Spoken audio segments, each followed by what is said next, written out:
a leaked Synod document says that the door is now open to abolishing celibacy in the Latin Church. I'm going to repeat this one more time.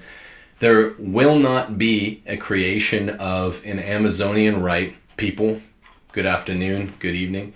But within the Latin Church, this is what we were all waiting for over the last few months, 4.5 months, there will be the door open to a new kind of world, disciplinary world within Catholicism, where in the Latin Church, priestly celibacy will be destroyed. This is according to a leaked document that was sent out to certain select bishops, and these select bishops have revealed to LifeSite News through Professor Roberto de Mattei and a few other select sources that more or less paragraph 111 of the final Synod document, paragraph 111, has been reproduced verbatim, which is frightening stuff. So a leaked Amazon Synod document says the door is now open to abolishing celibacy in the Latin Church. And this comes on the heels of Pope Francis saying that he would, all the rhetoric, that he would die for the celibacy in the church, and all that stuff that we've been kind of batting around the last couple weeks on the show and in the Christian West. We've been wondering what will happen. Is this shadow play on the cave wall what the Pope has said? He's indicated to both positions, the faithful and the unfaithful, because folks, that's what this is coming down to, is just faithful versus unfaithful, that he's on their side, just like all of the chicanery leading up to the 2016 April Amoris Laetitia post synodal apostolic exhortation. And now we have it that probably next week in early February, the post-synodal apostolic exhortation will be released, and it does favor, according to these sources, the abolition of celibacy in the Amazonian region, at least within the Latin Church. So no new rite created. We have talked about the options surrounding the creation of a new Amazonian rite, which would have Pachamama, whatever. This is worse because it's in the Latin Church. According to these documents obtained by Correspondenza Romana, the February exhortation reproduces verbatim a paragraph dedicated to priestly celibacy in the Synod's final document. This is paragraph 111. It's the one that everyone was railing about, including yours truly, over the last few months. And it's a genuinely big deal. What are we to do? I have a few thoughts for you here today, and there's been some good analysis already done, together with the other breaking news, which is the new letter from Archbishop Carlo Maria Vigano, who's alleging that Pope Francis, his new appointee, Cardinal Leonardo Sandri, for the heading of the next conclave, was involved in the Marcial Maciel cover-up, and that this appointee has been really slipped in between news stories in the last week and a half. Along with Cardinal Sedano, the main person implicated by the cover-up of Cardinal Maciel, that Sandri is a kind of recharged, reinvigorated Sankt Gallen mafioso, and that, everything is going to take place in the next conclave, whenever it may be, secundum Franciscum, meaning according to the will of Francis. He has talked for years about the crystallization of his will, and that he's going to make changes according to the Sankt Gallen Mafia that would be irreformable. That seems to be precisely what's playing out here. So these are the two stories at play today. They're both Francis stories, and they're both worth your time. Just a little bit of analysis. I think that they are conceptually linked by connection, it's a Cardinal Sedano connection to Fatima, and maybe I'll use that as the way to grease the skids between my analysis of the former and the latter stories. Well, actually, you didn't hear first. You heard it from LifeSite, Church Militant, the always venerable Professor Roberto de Mattei. You're getting the news first, but we talked about it just 2 weeks ago, whether or not Francis, do you believe him when he says up, or do you believe him when he says down? Do we take his word when he says he believes in priestly celibacy to the point of defending it to the death? Well, you don't have to defend it to the death. You don't have to wear the cardinals red because you are in charge of all the cardinals. All you have to do is say no celibacy. Why do we even need to be talking about it? Or do you believe Francis when he says what all of his friends and all of the people who put him in power say, which is, we want to change the church, change the face of it, bring it into the West, update it 300 years, as the late, not great Cardinal Martini said, who really put Francis in place. I say the latter. I believe him when he says the latter. I told Dave that on a Rules for Retrogrades recently. You guys probably tend to feel the same way. The people we travel with, the people we get our news from, they all believe the same way. Mattei also says a group of bishops was sent this part of the draft. I already read this.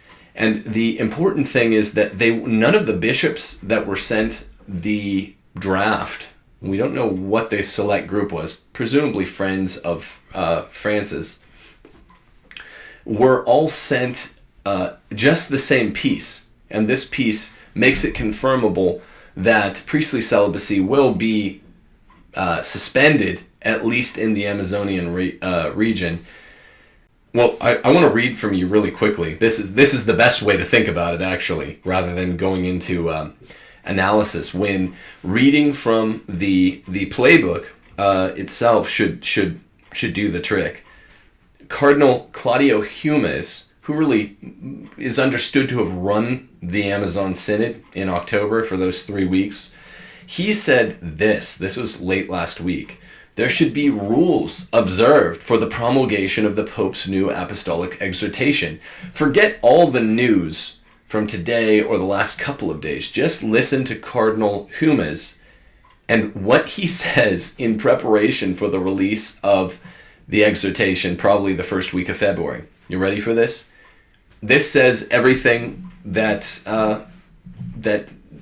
we would feel we need to in anticipation of the document. He says, plan a press conference or an other event as soon as possible. Okay, once you release it, because it's going to be a big deal.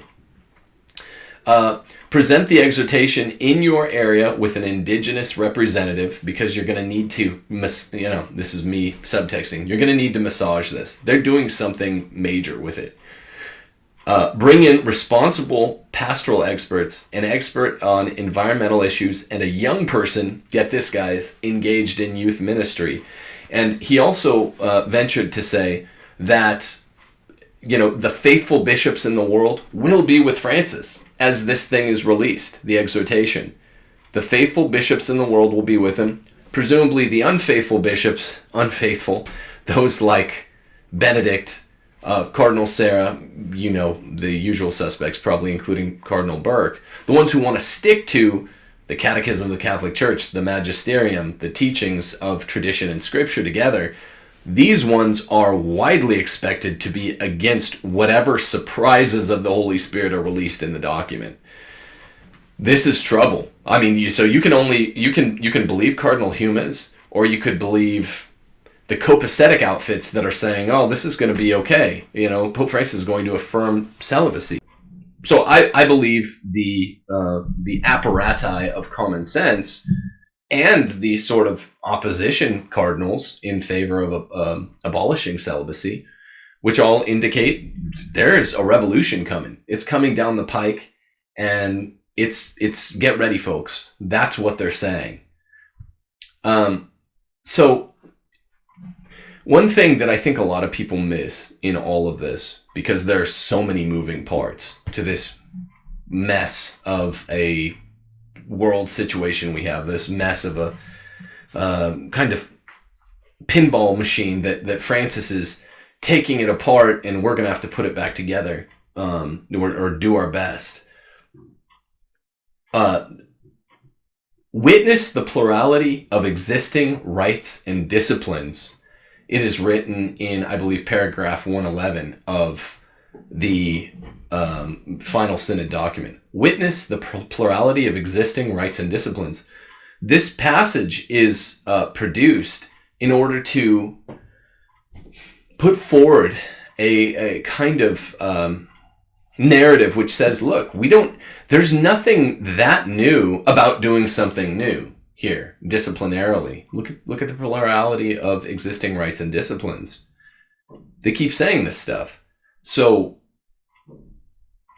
something odd is at work. In other words, it's easy to play on the fact that we have all these different rites within the Catholic Church, not just the Latin rite, even though it's the majority rite.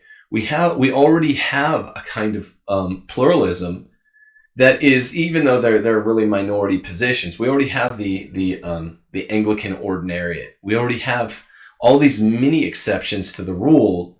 Now, the subtext is these are not as easy to widen out, to hollow out by making a death to the actual existing rule by 1,000 exceptions. Those all have stopgaps. But this is the language of the cardinals themselves in paragraph 111 of the cardinals and bishops who are in favor of abolishing celibacy at the Amazon Synod itself.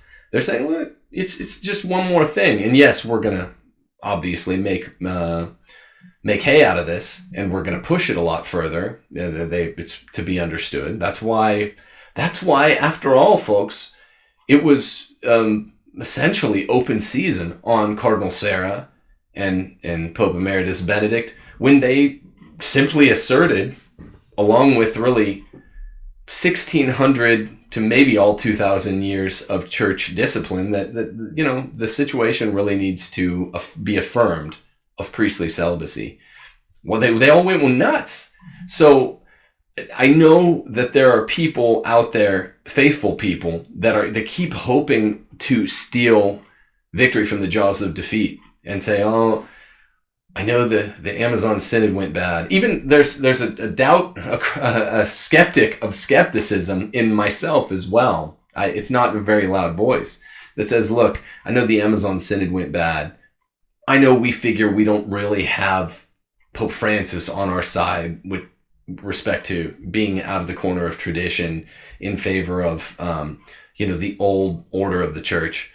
But he's not going to go this far, right? And Dave was saying a lot of this stuff when we did a video on it a couple weeks back. I understand this. I think it's, maybe a couple years ago, I think it's a reasonable position. However, this is not the nature of the new global radical left that Pope Francis heads up. His friends are the global radical leftists, right? He'll meet with Bernie Sanders and he'll tear down President Trump. I was watching Michael Matt do a video on this earlier today. He'll meet with Italian far leftists and abortionists, the abortionists that did more abortions than anyone else in that nation over the last 30 years, but he won't meet with the leading Catholic conservative partisan of Italy. He has chosen his position, so there's simply no more room for skeptical skepticism, meaning you doubt that all these doubts are well placed. They are. And I'm sorry to be the one to say, I don't think a lot of people in our audience, Rules for Retrogrades, that watch TNT, that like Professor De Mattei, I don't think we have a ton of skeptics of skepticism, but it's a nagging voice in all of us because of like paragraph 26 in Lumen Gentium. We want to be obedient, we want to be faithful when we can. There's not really any room for optimism here. And that was the case before this leaked Amazon Synod document says that now basically the door to abolishing celibacy in the Latin Church is wide open. It's a rough situation, and I mean, things just keep going from worse to worst. They keep going, I'd say bad to worse, but it's not that. It's not that they're going from bad to worse. It's they're going from just already the worst to we're redefining a new worst, a new superlative bad. It's really ugly. It's frightening. And okay, so Francis's friends are the people that are pushing this story out. Francis's friend is Claudio Humes, the cardinal, who's saying, look, get ready for an earthquake when this thing comes out. And you have to be prepared. You got to have boots on the ground. You have to have all these apparati of deliverance, like delivering the payload of this bombshell apostolic exhortation. They weren't even doing this for Amoris Laetitia, and that was much anticipated. You know, plan a press conference right away, which is funny because those are all but outmoded. Present the exhortation in your area with an indigenous representative so you can continue to back justify the story. Hey, this is all about the Amazon. You keep putting the face of the Amazon up there, and people are going to think, oh, this is not this is not meant to be death by 1,000 cuts where they're going to affect the changes universally. Nonsense. Bring in pastoral experts, youth ministers, all this nonsense. They would not do this for nothing. There will be surprises in this document. You heard this maybe here first, that go far beyond the outstripping of tradition and orthodoxy in disciplines. I think there are going to be doctrinal breaches. I think there are going to be major doctrinal breaches. I think there might be some. I mean, I don't even want to make specific guesses. It could be Pachamama is kind of re-enshrined. It could be women deacons. Well, I always thought that was more the goal than abolishing priestly celibacy. It could be something that we haven't even discussed yet, people. It could be literally something that we haven't even thought of yet. Something not really cool that we haven't even thought of yet. Something really frightening and a new kind of aberration from Christian doctrine and discipline. I'm expecting the worst. And I have been this entire time. But now that I'm seeing Humes out there saying this, Mattei out there saying that, from the other perspective, LifeSite's been all over it. I think we really need to gear up for a fight because, Francis's friends are saying, look, this is going to be a big deal. And, the good cardinals, the way they define it, up is down, down is up, will accept these major changes. The bad guys, maybe even schismatics, maybe they're planning something, a kind of declaration that anyone that doesn't like this stuff is a schismatic. It sounds like they're prefiguring this already. This is the language and the pallor of revolution, I think. But I'm just saying. I don't know what else. I don't know what else we could expect except for the worst. Now, I want to talk for a second, switch gears as we really quickly as we move on to Archbishop Vigano, who's alleging that the next Pope Francis appointee he slipped in there last week, Cardinal Leonardo Sandri, who has actually been made the vice dean of the next conclave, which doesn't sound as important as the dean, does it? Well, the dean will remain. So Sandri will be the vice dean to Cardinal Battista Re, who will be dean. Get this. Sandri, vice dean, is to Re, the dean, just as Cardinal Re was at the conclave of 2013, the vice dean, to Cardinal Sedano, the dean. Here's why I'm bothering to make this boring sounding distinction that turns out to be quite important. Because both Re now and Sedano then in 2013 were already over the age of permission. So they're over 80 and they're not allowed to do anything aside from basically call the mini congregations whenever to let all the cardinals of the world know that the Pope has died.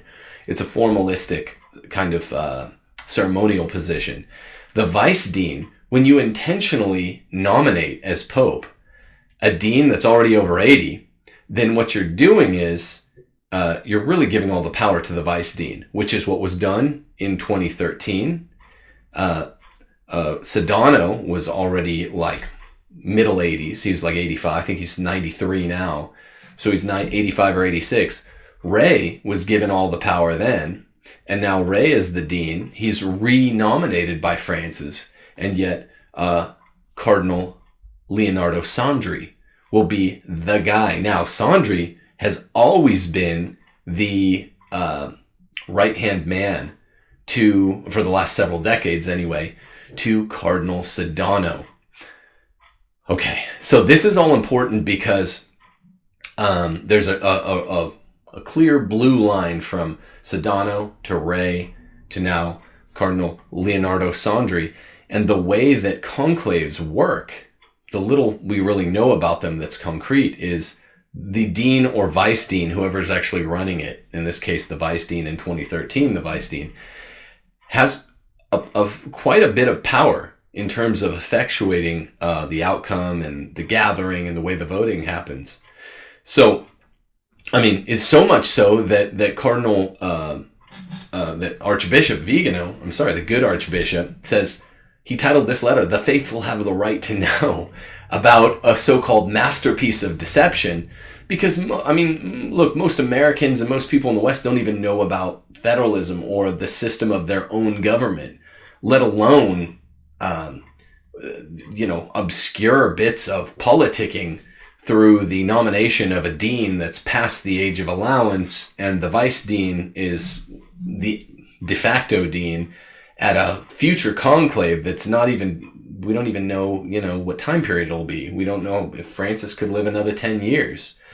The point is, all this is being set up to take place secundum Franciscum, an updated, augmented Sankt Gallen Mafia. These aren't my words. These are the words of the good Archbishop Vigano, who has all the credibility in the world. He's been vindicated time and again, and he's got skin in the game. This ever important distinction we keep making about people that are willing to risk their own necks. Now, the faithful have the right to know about this masterpiece of deception.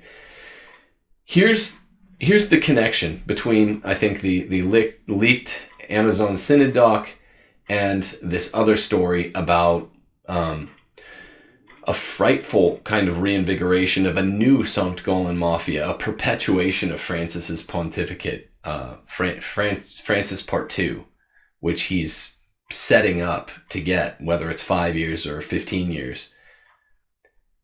I want everyone to think of Fatima, okay?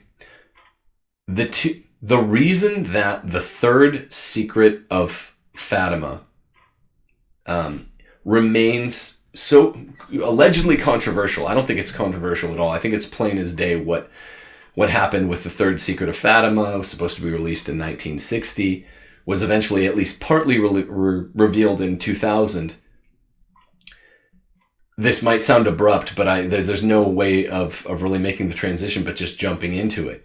There were two cardinals, two and only two really, that according to the theory I subscribe to about the third secret of Fatima, and its weird, staggered, time-delayed release in 2000, the narrative according to the fourth secret of Fatima, Antonio Sochi, there are these two players that give credence, or not, to the mainstream account of Fatima's third secret has been fully revealed since summer of the year 2000, and it was the John Paul II attempted assassination. That's the extent of it. That's the mainline story, and it only has purchase to the extent that these two cardinals do. Who are those two cardinals? Cardinal Tarcisio Bertone and Cardinal Angelo Sedano. Now, both of these cardinals have been all but discredited in the, I would say, the most two recent sex scandals. Cardinal Bertone was named and implicated as someone by Vigano in his early letters that knew more than he told. That so his credibility is being more than impugned by Archbishop Vigano, more than impugned, and he is probably the main gatekeeper. He's Bertoni is the one that says that Sister Lucia Fatima basically told him X, Y, and Z, which would give credit to the mainstream account, that basically the third secret is all released.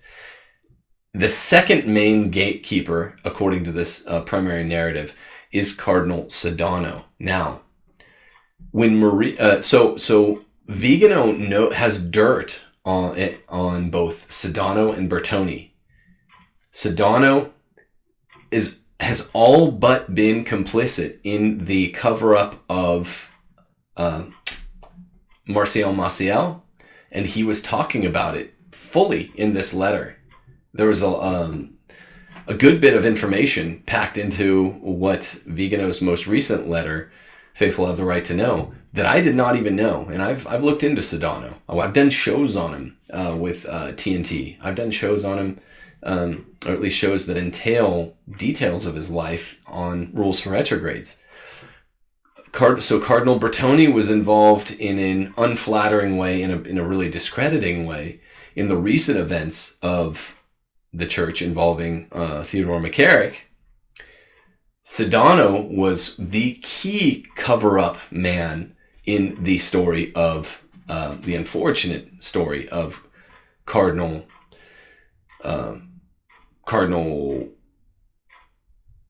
Martial Maciel. The key cover-up.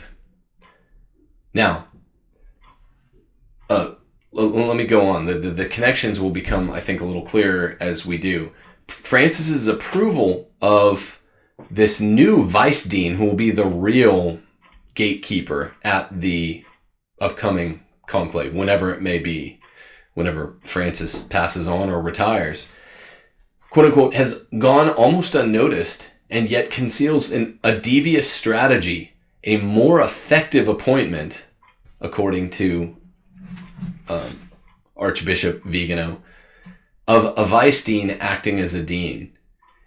So remember, Sondri, the new vice dean who will be acting as dean at the conclave, is the right-hand man to Angelo Sedano, and Angelo Sedano was the dean at the previous conclave. So it seems like a lot of connections. The point is this: Sedano is both a Fatima gatekeeper and a cover-up in recent sexual scandal in the church. That's all you really need to know. And Sondri aided Sedano, according to Archbishop Vigano, in the cover-up of the Martial Maciel thing. Why, if Francis is cracking down on sexual misbehaviors in the church, why in the world would he be the dean at the upcoming conclave? I mean, it doesn't take a genius to figure it out. In the heart of the church, we seem to glimpse the approaching shadow of Satan's synagogue. Archbishop Vigano quotes Revelation chapter 2, verse 9. And it seems really clear that these aging cardinals, the two Fatima gatekeepers, Sedano and Bertoni, each played a role in a sexual cover-up in the last decades of the church, decade and a half.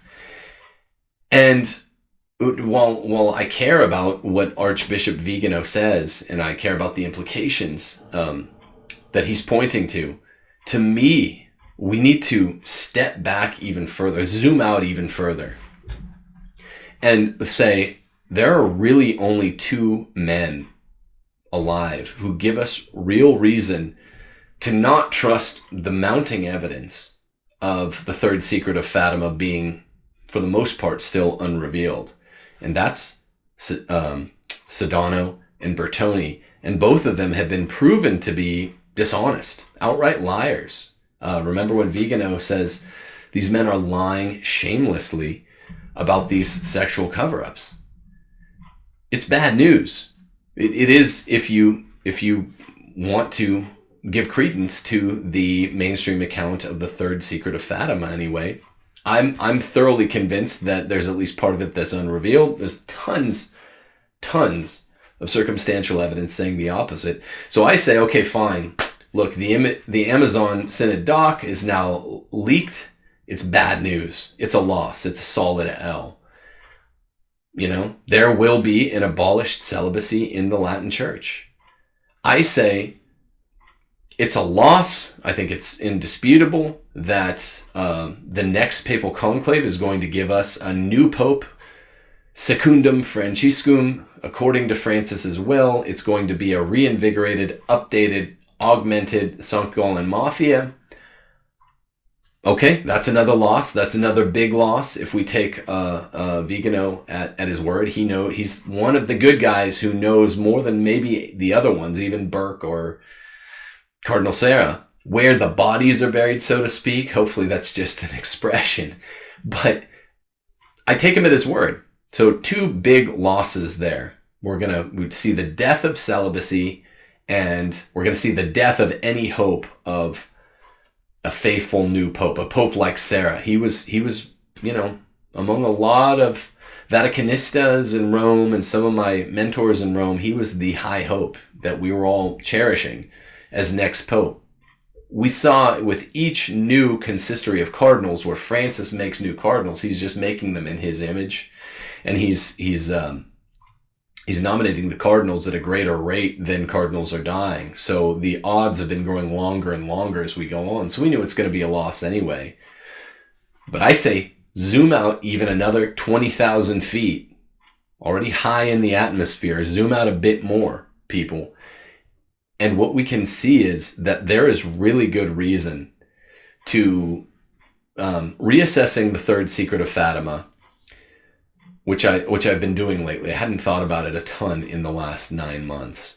Me and Taylor Marshall reported on it a lot. We did like 4 or 5 shows on it, and I put it aside.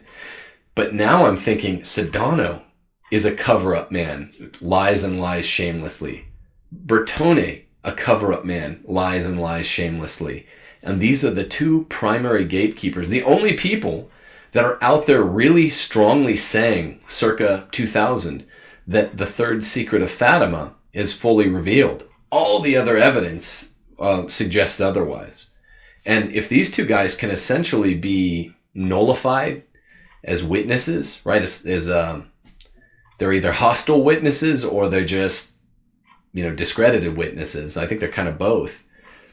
Then what we I guess sometimes we're called Fatimists or Fatimites, have serious reason to say, yeah, there's even less occlusion, less of a block in between us and our theory about the third secret than ever before. And this kind of hit me as I was reading these stories. There is light shining through, even though it's a dark time. These are 2 major losses to take. The death of celibacy will be abolished by Francis. That's bad. And the death of any real hope of a way forward at the next conclave, whenever it may be. That's also bad.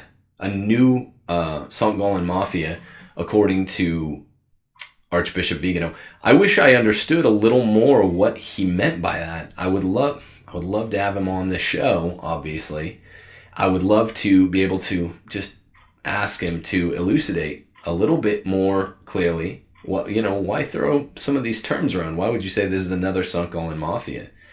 I know there's still Sankt Gallen Mafiosi that are still alive and are probably very busy there in Rome. But there's a lot to ask. Let's put it that way. But through all of that darkness, I see real reason we need to start talking about the third secret of Fatima again. Sedano and Bertone, they're not worth listening to. This is kind of like a green light for, let's start reasoning about what that third secret of Fatima, as it is unrevealed, assuming that it is, what would it really point us to? What would it point us to do in this time? The third secret, not to be revealed until 1960, when its meaning will be clearer. It has to do with all this. And when, I'm guessing, reason suggests, and when heaven is sending us a message about this time. Hey, it's hard, but we're still with you. This is the point. It's a message of hope. People, if the forces of darkness have amassed in such a way that, we're getting blocked on Twitter by ostensible friends on the right, where all this bad stuff and way worse in the news, if you check yesterday and today's news, it's all been predicted.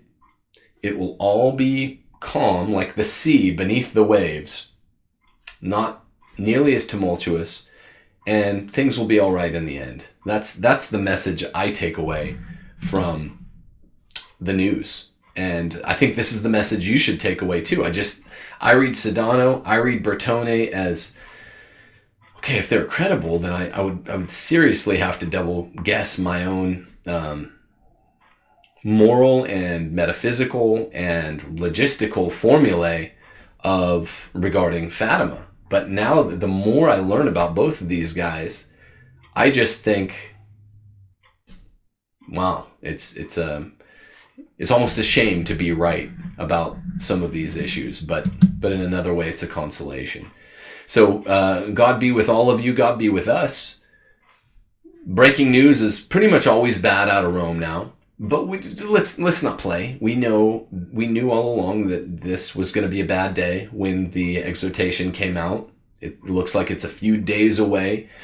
People gear up, be ready. Cardinal Claudio Hume, is one of the bad guys, is saying it. He's acknowledging it's going to create real waves, such that they're getting the fire squad and the police and the EMTs, proverbially speaking, on the ground, because even they acknowledge that this is going to be revolutionary in scope.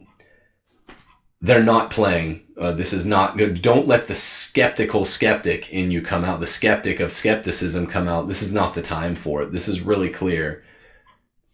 It's all bad. But through it, I see more reason than ever, to know that our pretty tight moral calculus and logistical calculus regarding the third secret of Fatima, I'm becoming more and more and more acutely convinced that it was all right. So heaven be with you. God be with us. Stay calm. Say your daily prayers.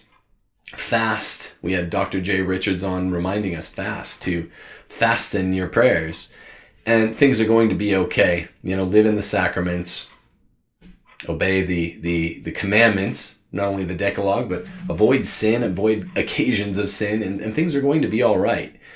And we live under the dark cloud of so-called interesting times, but